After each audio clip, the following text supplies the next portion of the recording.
noches y mucha atención. La Procuraduría acaba de anunciar medidas disciplinarias para proteger la vida de los líderes que está en riesgo. Hacemos contacto con Mario Villalobos, quien tiene más detalles de esta información. Mario, buenas noches y adelante.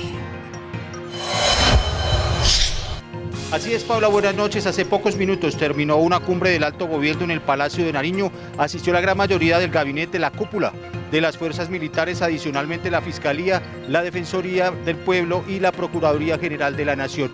Red Más Noticias logró confirmar que el procurador Fernando Carrillo anunciará mañana mismo una directiva para poner en cintura a todos los alcaldes y gobernadores que no están haciendo su trabajo a la hora de proteger a los líderes sociales que están en riesgo y a los que han sido asesinados, a los que han sufrido el acoso de los actores armados luego de la firma del proceso de paz con las FARC. El jefe del Ministerio Público, Fernando Carrillo, hará este anuncio mañana en apartado en medio de la segunda mesa para protección de la vida que está prevista en ese municipio antioqueño y a la que asistirán líderes de toda la región del Bajo Cauca antioqueño. Adicionalmente, la Defensoría del Pueblo pidió una revisión de todo el sistema de alertas tempranas para detectar cuáles son los puntos críticos en donde los líderes sociales están siendo amenazados. La Fiscalía también entregará las cifras de lo que ha sido la prevención y la protección de este tipo de personas que están en riesgo por su trabajo con las comunidades. Nosotros nos quedamos muy atentos a la evolución de esta información. Desde el centro de Bogotá, Mario Villalobos, Red Más Noticias. Mario, gracias. Buenas noches. Medidas para proteger a los líderes sociales, una noticia que el país estaba esperando. Vamos ahora con más titulares del día aquí en Red Más Noticias.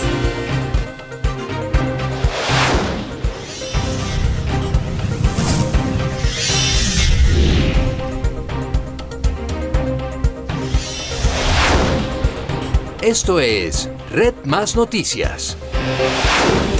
Muy buenas noches, de nuevo les damos la bienvenida y vamos con más información. El Consejo de Estado condenó a la Nación por no haber tomado las medidas necesarias para evitar que el Club El Nogal se convirtiera en un blanco fácil de un atentado terrorista de las FARC que dejó más de 30 personas muertas.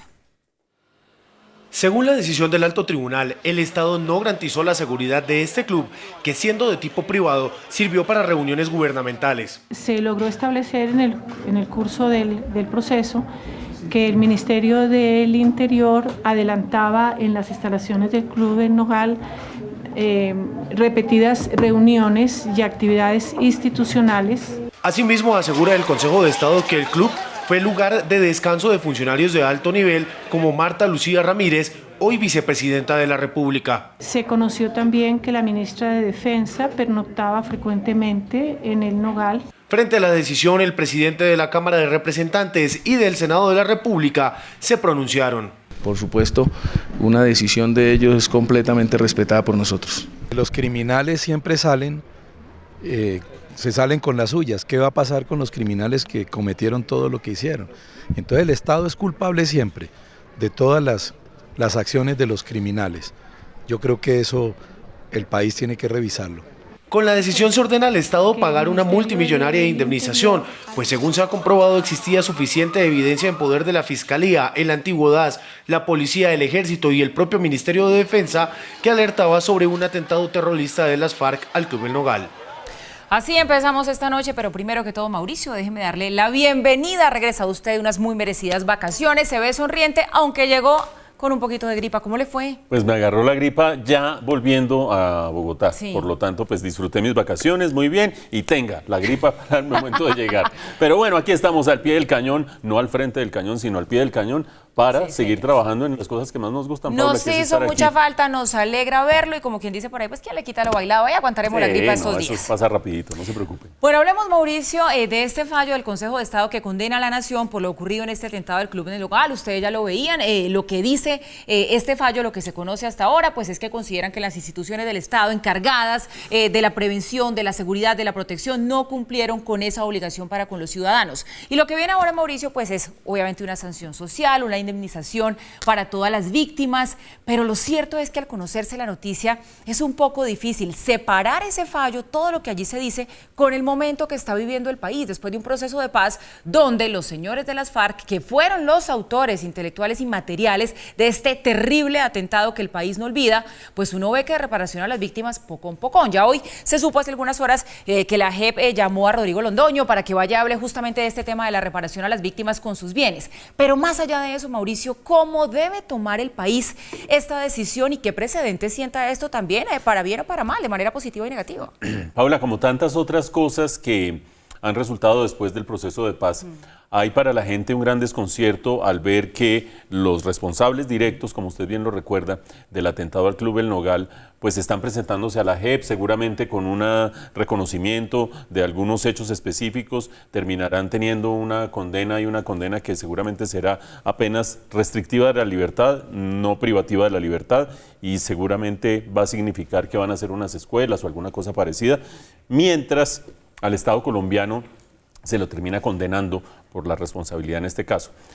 Esos contrastes, por supuesto, son bastante llamativos. Sin embargo, esos contrastes son aquellos a los cuales nos tenemos que ir acostumbrando en la medida en que el proceso de paz siga sacando adelante las medidas especiales que tiene para la guerrilla desmovilizada.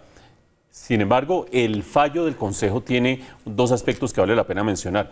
Hay que tener presente que no conocemos el fallo en su totalidad, conocemos un comunicado de prensa de 8 escuetos párrafos donde no se profundiza en la argumentación, pero hay dos ideas fundamentales. La primera de ellas, la que mencionaba Paula, se termina sancionando a Ministerio del Interior, Ministerio de Justicia, Ministerio de la Defensa, Fuerzas Militares, Fiscalía, por no haber tomado las medidas necesarias para proteger a un club que estaba en ese momento ya amenazado, e incluso dice que el mismo club no tomó las medidas necesarias para protegerse, teniendo en cuenta que ya existían las amenazas. Ese argumento puede ser válido y puede ser razonable, teniendo en cuenta que muchas veces las autoridades no llegan a tener la manera de cumplir con su deber de proteger la integridad de los ciudadanos, sobre todo en situaciones de amenaza de terrorismo. El segundo argumento es mucho más polémico. El segundo argumento, lo veían ustedes en la nota cuando la magistrada hacía su presentación, dice que son responsables los ministerios que acabo de mencionar, o terminarían siendo responsables, o de acuerdo con el fallo, porque usaron una entidad privada y un espacio privado como un espacio para hacer reuniones institucionales.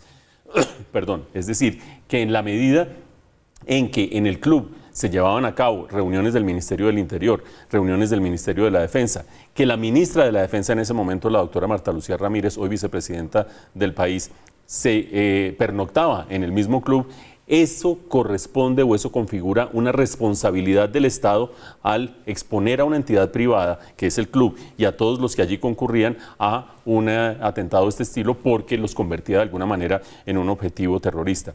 Ese fallo va a terminar siendo muy polémico, porque acuérdense ustedes, de aquí en adelante, cada vez que un funcionario público vaya a asistir a un restaurante, a un club, a hacer una reunión en cualquier sitio, puede estarse configurando algo que ya queda con antecedentes de jurisprudencia, teniendo en cuenta el fallo del Consejo de Estado. Conocemos el comunicado, habrá que conocer el fallo final, ver los matices, pero por ahora la polémica está bastante abierta. Usted lo ha dicho, ya veíamos nosotros ahí algunas voces de rechazo que empiezan a hacerse sentir de una vez. El expresidente y senador Álvaro Uribe lanzó una sorpresiva propuesta. Radicó en el Congreso un proyecto de ley con el objetivo de alcanzar un incremento extraordinario del salario mínimo. Los empresarios dijeron que este es un tema para analizar.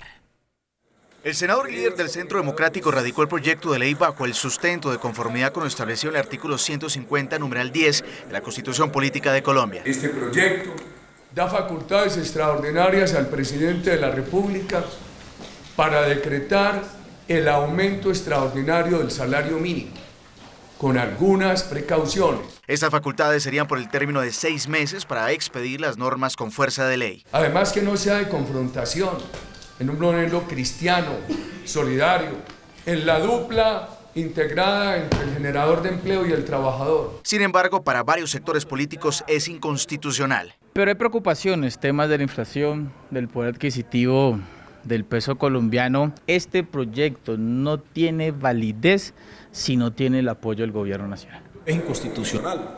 El artículo 150, numeral 10, establece que quien pide las facultades es el presidente de manera expresa al Congreso y no al revés como lo propone el senador Uribe. Me parece que esto es una cortina de humo. Los empresarios están dispuestos a analizar la propuesta. Hay que verla con gran detalle, y si es parte de un gran pacto, y si es parte de un gran pacto de reactivación económica, y si es parte de un gran pacto para además conseguir también competitividad, para poder hablar de temas que son importantes en la agenda económica de Colombia, es algo que tenemos la obligación de ver con gran cuidado. Hasta el momento el gobierno de Iván Duque no se ha pronunciado de si le da el aval al proyecto radicado por el Centro Democrático. ¿Conviene o no, Mauricio, al país, a los trabajadores, a los empresarios, esta propuesta, o aquí lo que hay es una gran carga populista? Mejor dicho, ¿dónde está la bolita? Paula, esta es la clase de comentarios que cuando uno hace garantiza que la van a chiflar en todo el país. ¿El comentario popular de la semana? El comentario no del día, sino popular de la semana. Es, por supuesto, muy llamativo la idea de aumentar el salario mínimo. Inmediatamente recibirían quienes reciben el salario mínimo mayor ingreso por cuenta de su trabajo, se generaría mayor demanda para que la economía avanzara más rápidamente, de ahí la idea de reactivar la economía, pero desde el punto de vista económico tiene un problema muy serio. A mí me parece que es inconveniente desde el punto de vista económico y populista desde el punto de vista político, y me voy a explicar. Es inconveniente desde el punto de vista económico porque en el corto plazo uno logra que quienes reciben el salario mínimo y quienes están empleados con salario mínimo tengan más recursos para gastar y todo el mundo aplauda inmediatamente al gobierno, o en este caso a la bancada del Centro Democrático, por promover el proyecto. Pero cuando en una economía el salario mínimo aumenta sustancialmente por encima de la inflación, sin que eso sea compensado por un aumento en la productividad del trabajo. ¿Cómo aumenta la productividad del trabajo? Con educación, con capacitación, con mejor tecnología, etcétera, etcétera. Si no hay ese cambio, lo que estamos viendo es que a los empresarios les suben los costos laborales sin que haya un aumento en la productividad, en la producción. Y tarde o temprano los empresarios empiezan a sacar gente. Está demostrado que un aumento del salario mínimo sustancialmente por encima de la inflación termina generando en el mediano plazo desempleo. Entonces, ¿por qué digo que es populista? Porque en el corto plazo se ganan todos los aplausos y en el mediano plazo, cuando empieza a generarse desempleo porque está demasiado oneroso el factor trabajo, nadie se enteró de nada, nadie lo relaciona con el aumento del salario mínimo y nadie tiene la culpa absolutamente de nada. Ustedes se preguntarán, bueno, y si eso es así, ¿por qué los empresarios toman la idea allí como con cierta interés? Ustedes veían al doctor Bruce McMaster diciendo, bueno, hay que ver qué hace parte de un paquete, etcétera, etcétera. A mí me desconcierta que el empresariado, que en otras ocasiones ha sido radical en el sentido de afirmar que el salario mínimo no debe aumentar sustancialmente por encima de la inflación, ahora esté como con aguas tibias diciendo, bueno, pero vamos a ver qué hay a cambio, vamos a ver con qué va el paquete. Lo peor que nos puede pasar es tener en este momento una medida que en el corto plazo todo el mundo aplaude, que en el mediano plazo genera desempleo e inflación, y que va aparejada con una serie de gabelas específicas para sectores productivos. Esa sería la peor combinación desde el punto de vista económico, aunque desde el punto de vista político pueda ser una jugada maestra. Y un último dato, Paula y señores televidentes. Ustedes vean en algún momento a alguno de los entrevistados, uno de los parlamentarios diciendo, habrá que ver qué termina haciendo el gobierno con esta medida. Recuerden ustedes que el ministro Alberto Carrasquilla ha dicho varias veces que no es amigo de esta clase de medidas y esta clase de propuestas de aumentar el salario mínimo en Colombia. ¿Qué quiere decir? Que el Centro Democrático de alguna manera está ferrocarrileando al ministro Carrasquilla, pero bueno, está bien que sea su bancada, pero hay que preguntarse hasta qué punto esa ferrocarrileada termina involucrando también al presidente Iván Duque. Recuerden que ha habido enfrentamientos entre la bancada del Centro Democrático, divergencias, llamémoslo por decirlo de una manera suave, entre la bancada del Centro Democrático y el presidente Iván Duque en 2 o 3 temas ya en las pocas semanas que llevamos de gobierno. ¿Habrá aquí una divergencia más? El presidente Iván Duque le comprará la idea a la bancada del Centro Democrático, le comprará la idea al ministro Carrasquilla, el ministro Carrasquilla estará dispuesto a aceptar algo que no ha aceptado nunca en el pasado. Ya veremos. Ya veremos. El alcalde de Medellín, Federico Gutiérrez, está buscando el apoyo de los gobiernos de Estados Unidos y de Colombia para poder extraditar a los peligrosos cabecillas de la llamada oficina. El presidente Iván Duque recibió a Federico Gutiérrez para marcar la hoja de ruta frente a los proyectos de importancia para Medellín. Un proyecto que es el Metrocable de Picacho. Hay un proyecto que viene evaluándose, que vendrá a la discusión del COMPES y esperamos hacerle seguimiento y acompañamiento desde el gobierno, que es el tranvía de la 80. Pero la situación de seguridad frente a las organizaciones criminales es clave. Vamos a estar encima de las estructuras criminales de la mal llamada oficina. Redman Noticias conoció que la alcaldía de Medellín busca respaldo en los gobiernos de Colombia y de Estados Unidos para poder extraditar a los jefes de las bandas dedicadas al narcotráfico como la oficina. Yo lo que estoy pidiendo es que el próximo traslado no sea de una cárcel a otra en Colombia, sino que el próximo traslado sea a una cárcel de los Estados Unidos en extradición. Ya van 108 capturados de alto nivel en Medellín y de los 20 cabecillas ya llevan 13. Incluso el alcalde de la capital paisa busca el cómo gestionar que los capturados sean juzgados por narcotráfico en Estados Unidos. El régimen de Nicolás Maduro negó que Venezuela haya incursionado en territorio colombiano. Aseguró que la nota de protesta del gobierno de Colombia es un falso positivo. A través de un comunicado emitido por su Cancillería, el país gobernado por Nicolás Maduro respondió. La República Bolivariana de Venezuela rechaza categóricamente el comunicado de prensa publicado el día de ayer por el Ministerio de Relaciones Exteriores de Colombia y no tiene dudas en calificar como un nuevo falso positivo la información sobre la supuesta incursión de aeronaves de la Fuerza Armada Nacional Bolivariana en territorio colombiano. Y señaló que su propósito es defender su territorio ante las amenazas de Colombia. La República Bolivariana de Venezuela reitera que no cesará en sus esfuerzos para proteger a su población y expulsar de su territorio la plaga de la violencia y el narcotráfico colombiano que nos acecha día tras día. Colombia había denunciado que 2 helicópteros y unos 30 militares venezolanos ingresaron al país el domingo 19 de agosto. Y las incursiones militares aéreas de Venezuela sobre territorio colombiano se han vuelto una constante. Un día antes de la posesión presidencial, 2 aeronaves de combate del vecino país intentaron ingresar a Colombia. 2 aeronaves tipo caza de la aviación militar bolivariana intentaron ingresar al espacio aéreo colombiano, ubicándose debajo de un avión ejecutivo que cubría la ruta Caracas-Medellín, alcanzando la frontera entre ambos países. El acercamiento activó el sistema de alerta de tráfico y evasión de colisión de la aeronave, así como los radares de la Fuerza Aérea Colombiana. En consecuencia, la autoridad aérea envió 2 aeronaves tipo Cafir hacia la frontera para evaluar una posible amenaza y lograr disuadir al enemigo para evitar una violación al espacio aéreo. La FAC confirmó el incidente y explicó que al percatarse de que habían sido detectadas, las aeronaves venezolanas dieron vuelta y regresaron a su territorio, por lo que no hubo violación del espacio aéreo. Sin embargo, ahí no paran los intentos de la milicia venezolana por violar la soberanía colombiana. El sistema de alertas tempranas de la Fuerza Aérea también detectó el sobrevuelo de 2 aeronaves de alto rendimiento tipo Sukhoi Su-30, que sí ingresaron a Colombia, específicamente a La Guajira. Para lograrlo, se ubicaron debajo de un avión 787 de la aerolínea Avianca, que cubría la ruta Madrid-Bogotá.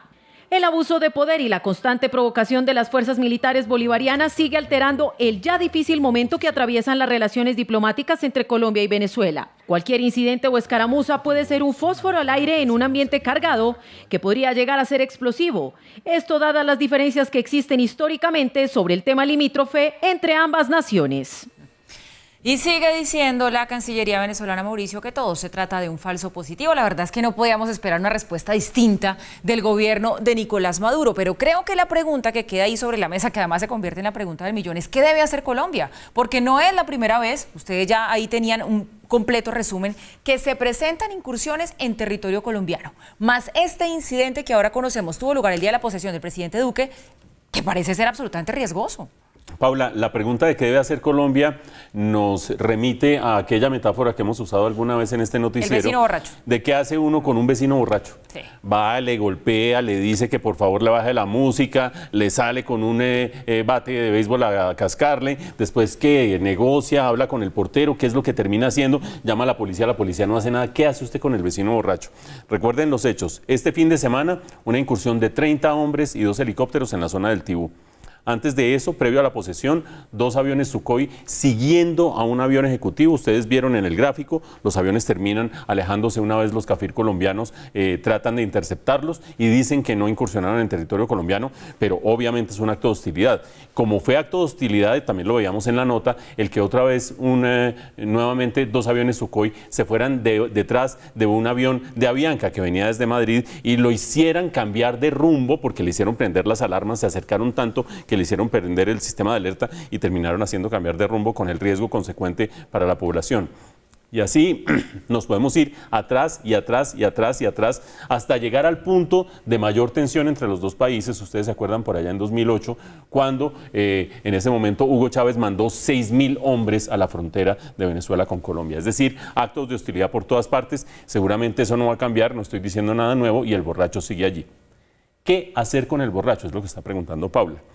Y allí va a ser muy interesante qué va a hacer el gobierno de Iván Duque, porque durante los 2 cuatrenios de Juan Manuel Santos, pero sobre todo en el segundo cuatrenio de Juan Manuel Santos, la Cancillería colombiana fue muy criticada desde las orillas del Centro Democrático por ser blandengue, por ser blandita, por no ser más frentera frente a las distintas agresiones y ofensas y provocaciones, para ser más precisos, del gobierno de Venezuela.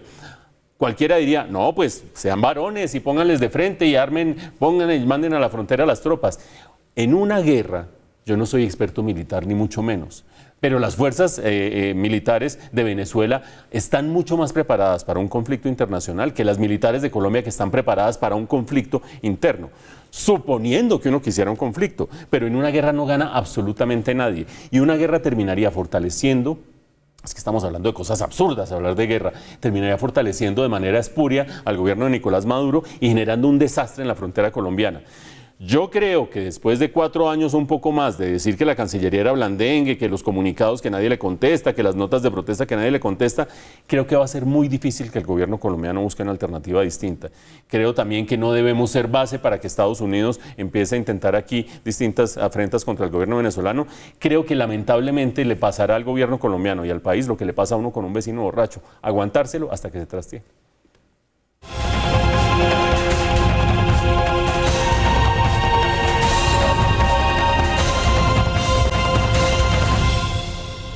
En Cali, la situación de los venezolanos que siguen llegando del vecino país y otras ciudades de Colombia preocupa a la Iglesia Católica, que ha pedido que el municipio decrete la emergencia humanitaria para evitar una crisis mayor. A través de un comunicado, la Arquidiócesis de Cali pide al gobierno municipal atender la crisis humanitaria de los venezolanos que han llegado a la capital del Valle y solicita que se decrete la emergencia humanitaria. Esta declaratoria permitirá la movilización urgente de recursos para cubrir las necesidades humanitarias básicas como alojamiento, atención primaria de salud y alimentación. La solicitud es para que se active un código especial que permita coordinar la labor de diferentes entes y las Naciones Unidas. Estamos invitando a la ONU a que se una a este llamado clamoroso y que podamos responder. Hay una parte de la población venezolana que amerita la más pronta atención. Hay menores, hay enfermos, hay ancianos. La Iglesia Católica critica la situación. Hasta ahora, esta atención huérfana de una decisión institucional ha recaído en alta porción sobre la sociedad civil, especialmente la Iglesia Católica, su pastoral social y de migrantes. En Cali, cientos de venezolanos han encontrado más posibilidades que en los largos recorridos que han hecho desde que dejaron su país. Maracaibo, me pisé Maracaibo, Maicao, Barranquilla, pisé Cartagena y después me fui para Bogotá. En Bogotá también me fue mal. La arquidiócesis advierte también que ante las medidas adoptadas por Ecuador y Perú y que ha frenado el paso de venezolanos, acelera la crisis en Cali. Mientras tanto, en Cúcuta, una pequeña de tan solo 10 años vive un drama. Llegó al país hace más o menos un mes en búsqueda de una atención médica, una grave enfermedad que padece. Se encuentra a la espera de que las autoridades departamentales aprueben su traslado a un hospital de mayor complejidad. Su vida depende de ello. Karen Gisela Ascanio, de 10 años, es el vivo reflejo de la crisis que se vive en Venezuela, su país. Ella, junto a su mamá, llegaron a Cúcuta el pasado 27 de julio para recibir atención médica ante la complejidad de su enfermedad en el Hospital Universitario Erasmo Meos. Con un diagnóstico de osteosarcoma de fémur izquierdo, el cual se ha referido en múltiples ocasiones, dado que no contamos con la especialidad y no hemos recibido respuesta de ningún ente al cual pertenece en este momento, que es el Instituto Departamental de Salud. Tras no haber recibido la atención necesaria en el vecino país, la pequeña espera una autorización del Instituto Departamental de Salud de Norte de Santander para poder ser trasladada a un hospital de 4º nivel. Su enfermedad es maligna, según los reportes que se le hicieron a ella anteriormente. Entonces yo lo que le pido más que todo al IDS es que por favor agilicen el proceso. Aunque las autoridades en Cúcuta han agilizado la documentación para poder acceder sin problemas al servicio de salud que necesitan la capital, como ciudadanas venezolanas todo ha sido motivo de retrasos. Ella es mi única hija y pues bueno, es la vida de ella, ¿no? Independientemente de cómo sea que me la lleven, pero es urgente pues que ella se le haga el traslado. Actualmente su pierna está fracturada sin posibilidad de ser atendida por la gravedad de su estado. Por su parte, el Instituto Departamental de Salud asegura que no tiene mayor información del caso, mientras que directivos del Hospital Erasmo Meoz afirman haber enviado comunicados a diario para que le den la atención a la pequeña Karen Giselle. Desde hace 7 días, este caso está en conocimiento de la Superintendencia de Salud en proceso administrativo para priorizar una cama en un hospital de alta complejidad. Sin embargo, no hay camas disponibles para que la pequeña pueda ser trasladada de manera inmediata. Y aquí en Red Más Noticias, por supuesto, nos comprometemos a hacer seguimiento a este caso de Karen hasta que sea atendida y esta pequeñita pues pueda gozar de una buena salud. El ministro de Comunicaciones de Venezuela, Jorge Rodríguez, fue blanco de críticas en las redes sociales por un cálculo que hizo sobre las horas de trabajo de un ciudadano. El trabajador que trabaja en esa pizzería trabaja 8 horas diarias, durante 5 días a la semana, si trabaja de lunes a viernes, entonces trabaja 800 horas mensuales. La vicepresidenta de la República, Marta Lucía Ramírez, sufrió un fuerte accidente, una caída, cuando descendía de su vehículo. La funcionaria permanece hospitalizada en la clínica del Country. El accidente ocurrió en la vivienda de la funcionaria, luego de que ésta se desplomara como consecuencia de un mal paso por el piso mojado. La vicepresidenta fue llevada de urgencia a la clínica del Country, tras presentar fuertes dolores en la cadera. El centro asistencial informó que Ramírez está fuera de peligro, pero que seguirá bajo observación médica. Luego de realizarle varios exámenes diagnósticos, fue hospitalizada por presentar una fractura de pelvis estable. Actualmente se encuentra fuera de peligro. Marta Lucía Ramírez tendrá que permanecer en reposo luego de recibir el alta médica para garantizar su óptima recuperación. Hoy varios sectores políticos se declararon de manera oficial en oposición al gobierno del presidente Iván Duque. Esto a 2 semanas de que termine el plazo otorgado por las autoridades electorales. En horas de la mañana llegaron los congresistas María José Pizarro, David Racero, Aida Bello y Gustavo Bolívar, quienes hacen parte de la coalición Lista de la Esencia, quienes querían radicar su declaración oficial, pero cuando subieron al despacho no les dieron información y tuvieron que recorrer por varias oficinas, incluso que el celador del Consejo Nacional Electoral era quien debía recibirles el documento. No nos dejaron entrar. No, ustedes no pueden pasar. Los parlamentarios anunciaron que su compromiso legislativo estará centrado en temas de la paz. Por un lado, la implementación de los acuerdos de paz y el respaldo a los acuerdos firmados en el Teatro Colón, la posibilidad de un país con mayor justicia social, equidad. Vamos a trabajar por una ampliación de la democracia, es decir, que por fin Colombia tenga una democracia real y que se garanticen los derechos a la oposición política. Tras el recorrido por varios despachos, finalmente pudieron radicar de manera oficial su oposición al gobierno de Iván Duque. La próxima semana se esperaría que el Partido Liberal determine si se va en independencia al gobierno de turno. El partido FARC radicó su primer proyecto de ley para dar un tratamiento penal diferencial a pequeños agricultores de cultivos de uso ilícito. Lo que buscan es que se le pueda seguir dando continuidad a lo establecido en el acuerdo de paz. Este proyecto pretende proteger principalmente al primer eslabón de la cadena productiva, familias campesinas y que no tienen ninguna relación con grupos armados y delincuenciales. La noticia que van a ver se sale de todos los moldes. El sistema de salud colombiano identificó más de 16.000 afiliados que aparentemente tendrían más de 100 años. La mayoría de los casos estarían registrados en la región Caribe. Según la base única de afiliados de la ADRES, la administradora de recursos del Sistema General de Seguridad Social en Salud, habría 16.703 afiliados al sistema de salud, con una edad de 100 años a 125 años. De los 16.000, el 93% están entre los 100 y los 110 años, el 6% entre el 111 y 120 años y el 1% tendría más de 121 años. En el estudio de la Universidad Nacional, que plantea que los mayores de 100 años son algo así como 3.200 a 3.500. La longevidad aparentemente está en la costa. Según las cifras que las EPS reportan, el 62% de los casos de mayores de 100 años están en departamentos de la región Caribe, particularmente en Córdoba y en Sucre. Pero además de esos 16.000, solo una cuarta parte utiliza realmente el sistema de salud. En el cruce que hicimos con estudios del Ministerio, de estos 16.000 servicios en el año recibieron o reportan 25%. Por un hombre entre 19 y 40 años, la ADRES debe girar a las EPS 68.000 pesos, mientras que por una persona mayor de 75 se le debe girar 230.000 pesos. Las razones obvias de que entre más edad hay más enfermedades, se necesitan más medicamentos y obviamente cuesta más. Por esto la ADRES le pidió a cada EPS que le notificara qué pasa con esos 16.000 casos, porque o seríamos el país más longevo del mundo o algo está fallando. De los 16.000, las EPS han reportado qué ha pasado con 9.185, argumentando que 132 han fallecido, que 34 se han retirado del sistema, entre otros. Pero, ¿y el resto? ¿Será que a las EPS les conviene tener más viejitos porque les pagarían más? Planeación Nacional presentó el cronograma para los primeros 100 días de gobierno. Plan de desarrollo, reforma a regalías y reestructuración de FONADE. Entre las reformas que se alistan para el Congreso de la pensional, no es prioritaria este año.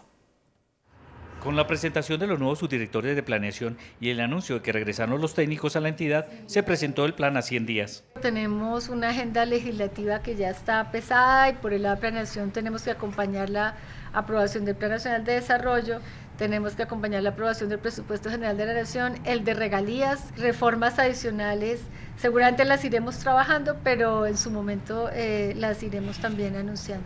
En materia de regalías se busca mejorar la compensación a las zonas productoras, que reclaman más recursos. Lo que vamos es a trabajar el presupuesto bianual de regalías haciéndole los ajustes que consideramos necesarios. Hay cerca de 8 billones de pesos congelados, hay 12 billones de pesos que están ahorrados. Se plantea regresar a FONADE a sus orígenes para apoyar a las regiones con la estructuración de proyectos. Que sea el brazo técnico que hoy en día está haciendo falta para que los alcaldes y los gobernadores tengan en esa nueva entidad, de hecho, ojalá pueda cambiarle el nombre para que genere credibilidad. Según planeación, se revisará la calidad del gasto y de la inversión y se promoverá mayor autonomía de las regiones con asistencia técnica. Y hacer todos los ajustes a que haya lugar para mejorar la regulación, para mejorar los temas normativos. Planeación quiere recuperar el rol de tiempos pasados y anuncia que ya trabaja con los ministerios para lograrlo. La tasa representativa del mercado para mañana es de 2.965 pesos con 45 centavos. La libra de café colombiano cerró hoy en Nueva York a $1. El petróleo WTI se cotiza en $65 con 80 centavos el barril. El índice de capitalización de la Bolsa de Valores de Colombia aumentó 0,19% a 1.536 unidades. Las cifras son los 1.600 billones de pesos que cuestan los activos del sistema financiero al mes de junio. Nuevo fallo de la Corte Constitucional revive las corridas de toros y otros espectáculos con animales en el país. La nueva decisión tumba la sentencia que le daba 2 años al Congreso para tomar medidas al respecto. Se trata de una decisión con la cual se anula la sentencia C-041 del 2017 del mismo tribunal, en la cual se declaraban inconstitucionales las corridas de toros y otros espectáculos con animales, los cuales solo se prohibirían si en los próximos 2 años el Congreso no legislaba al respecto. La decisión de hoy, que revive la tauromaquia en el país, se da como consecuencia de una causal de desconocimiento de la cosa juzgada sobre la sentencia C-666 del 2010 de la misma Corte Constitucional, en la que ya se había tomado decisiones al respecto. Es decir, en dicha sentencia que hoy queda en firme con esta nueva decisión, la Corte ya había advertido que las corridas de toros, peleas de gallos, coleos, corralejas, entre otros, podrían realizarse solo en aquellos lugares en donde son tradicionales o tienen arraigo cultural. También quedaba claro ya con la sentencia C-666 del 2010 que el único poder con competencia para prohibir dichas expresiones culturales es la rama legislativa, por ser el foro en donde están representadas las diferentes regiones del país.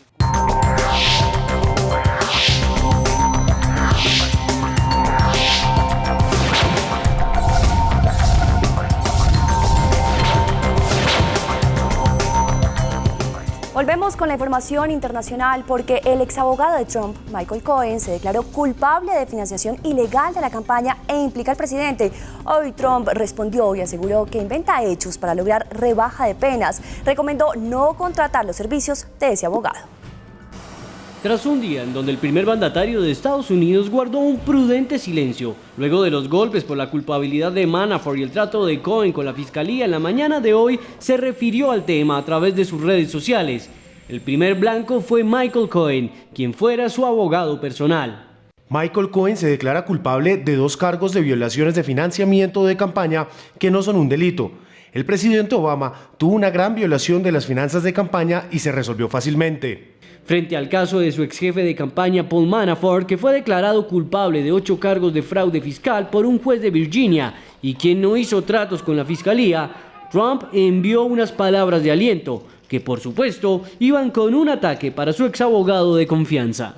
Me siento muy mal por Paul Manafort y su maravillosa familia. La justicia tomó un caso tributario de 12 años de antigüedad, entre otras cosas. Le aplicó una tremenda presión y, a diferencia de Michael Cohen, se negó a romperse e inventar historias para obtener un buen trato. Demasiado respeto para un hombre valiente.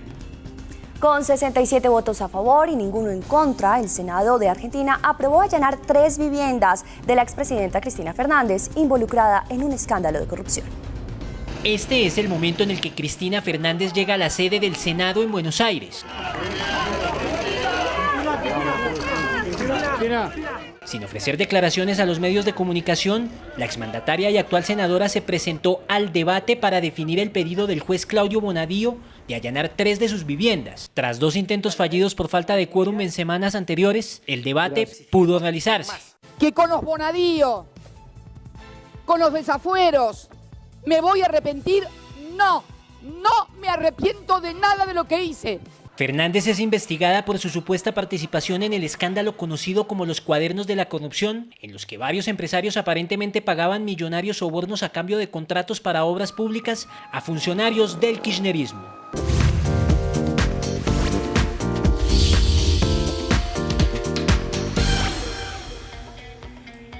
Y sí, señores, llegó Señorita Bogotá y nosotros seguimos conociendo a las candidatas a este certamen. Hoy es el turno para la cantante del grupo. Ella es Camila García.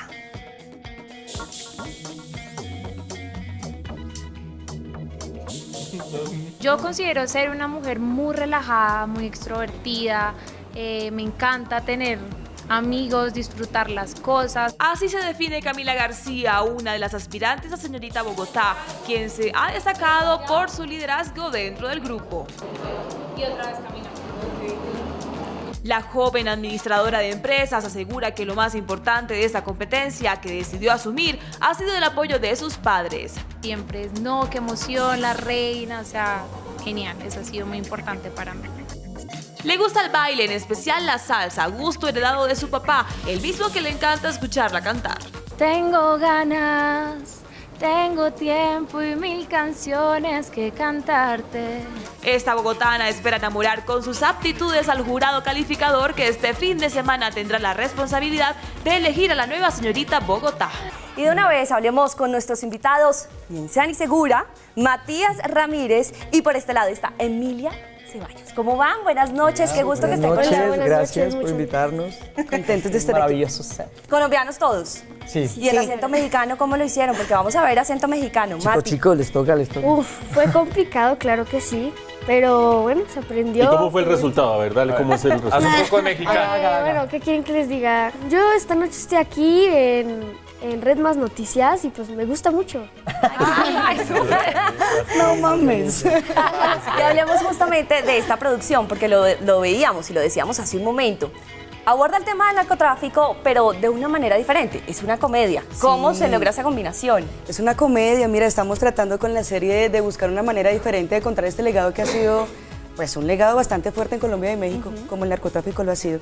Entonces, esta es la historia de 3 grandes, valientes amigos que deciden volverse narcos con todo ese ejemplo que han tenido las narcoseries que han visto. Entonces dicen, no, bueno, no está tan difícil, vamos los narcos a ver qué pasa. Pero se dan cuenta que este mundo no es tan fácil, no es tan seguro y van a vivir una infinidad de aventuras alrededor de todos los personajes que componen la serie, ¿no?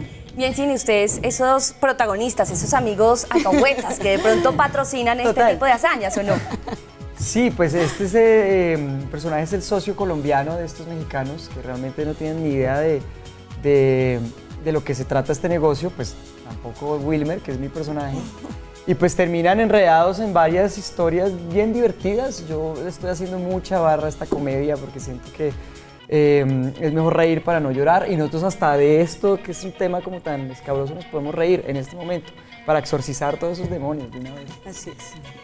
Este es uno de esos casos en los que uno encuentra un malo bobo, me imagino. Los malos terminan siendo unos bobos y terminan pagándolas absolutamente todas. Desde esa perspectiva, no hay ningún riesgo ético aquí de mamarle gallo a un problema nacional serio, porque se le mama gallo a los malos. Sí, pues yo creo que la comedia se trata un poco de eso, desde las épocas de Molière, que utilizaba la comedia para hablar de los vicios de la sociedad. Creo que la comedia es un mecanismo para poder hablar de lo que somos, de lo que tenemos, sin tener que herir susceptibilidades ni ofender a nadie, sino divertirnos con eso y pues tratar un tema que pues con México y Colombia ha sido como tan difícil, pero que al final se trató con la mayor tranquilidad posible. La idea es entretener, divertirnos y bueno, lo logramos. Reírnos de los males que a veces sí funciona como exorcismo. Matías, usted está muy pequeñito para que esté haciendo de pronto como de jugar a ser el narcotraficante pues en esta serie. ¿Cuál es su papel? Pues yo me llamo Vitorín, soy Vitorín del Valle, el hermano menor de Luis Miguel, protagonista de la serie. Luis Miguel. Y pues además, sí, soy un niño es muy distinto, es muy chistoso. No está metido en nada de esos rollos. No. Y no se entera, tampoco. No necesariamente. Claro. Hay que verlo para ver si se entera. El personaje de Emilia, Sí, porque ya todos han dicho. Bueno, el personaje mío se llama Xochitl, que es una mexicana del norte, que trabaja para Emiliano Guzmán, que es el narcotraficante más fuerte que tiene el norte de México. Ella conoce muy bien el negocio, manejo, digamos, la línea dramática dentro de la historia. Digamos que el personaje no es un personaje totalmente cómico, aunque se buscaron unos matices en él. Y esta chica conoce también el negocio que antes de morir don Emiliano Guzmán le deja el legado a Xochitl, convirtiéndola en la narcotraficante más grande del norte del Valle de México. ¿Qué? Y esa mexicana del norte me suena que tiene un acento particular, ¿no? Sí, mira que pues fue bastante importante estudiarlo y trabajarlo con Iván Olivares, que en cada entrevista le estoy dando las gracias porque estuvo en todo el proceso. Sí. Como coach, aconsejándonos, y claro, una cosa muy diferente es ser este mexicano súper bonito del DF, ¿no? Que es súper sutil. Y otra cosa muy diferente es ser el mexicano del norte, ¿no? Que tiene una cosa ya más recia, más fuerte. Entonces, nada, era como trabajar en cada escena y lograr que el acento estuviera presente, que la escena se viviera, que fuera real, que fuera bonita. Y creo que fue un proceso y un resultado bien interesante. Pues por lo pronto estamos listos para la primera temporada. Mañana ya todos pendientes de Claro Video. Pero sí tengo una pregunta. No sé si me anticipe a la segunda temporada. ¿Logran con el golpe? ¿Dan el golpe? ¿No dan el golpe? Porque en la promesa yo vi que decían, no, pero solo no una vez. Contar porque pero es que ya Emilia nos contó algo muy lindo. Se brincó 3 temporadas. No me Es cierto. Pero no, yo les puedo asegurar que se van a divertir. Mucho. Es una comedia que funcionó muy bien. El primer capítulo le gustó mucho a la gente, los que lo hemos visto.